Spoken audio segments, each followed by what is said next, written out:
siguro naman walang may kagustuhan na mangyari yung mga ganitong sitwasyon bilang mga truck driver.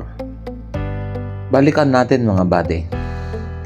Lahat ng mga itong pangyayari may pinakapunot dulo. Kaya isa sa mga suggestion natin bilang mga truck driver instructor, ugaliin nating mag-check sa ating mga sasakyan bago tayo lulusong sa mga ganitong sitwasyon dahil alam niyo,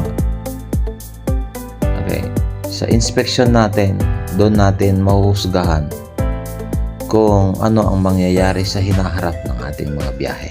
Ingat mga buddy